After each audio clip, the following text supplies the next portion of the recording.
English word how, যার অর্থ কিভাবে, কত এবং কেমন। তো হাউ দিয়ে আমরা ইন্টারোগেটিভ সেন্টেন্সেস করে থাকি, অর্থাৎ প্রশ্নবোধক বাক্য।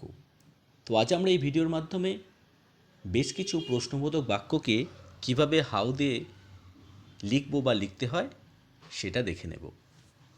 তো 1 নম্বরে যেমন রয়েছে, এটা কিভাবে সম্ভব, ইংলিশে যেটাকে আমরা বলবো হাউ ইজ ইট পসিবল।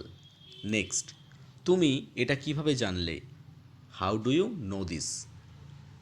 তোমার ভাইয়ের বয়স কত, how old is your brother. এটা কত বছরের পুরানো, how old is it.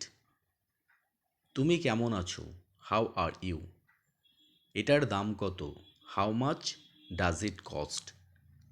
Next, তাকে দেখতে কেমন, তাকে দেখতে কেমন, হাউ ডাজ সি লুক।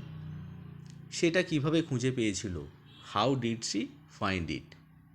তুমি এই ধাঁধাটি কিভাবে সমাধান করলে, how do you solve this puzzle. Next, এখান থেকে স্টেশনের দূরত্ব কত, how far is the station from here. ভিডিওটি ভালো লাগলে অবশ্যই একটি লাইক করে দেবেন। চ্যানেলে নতুন হলে চ্যানেলটিকে সাবস্ক্রাইব করে দেবেন নিত্য নতুন আপডেটস পাওয়ার জন্য।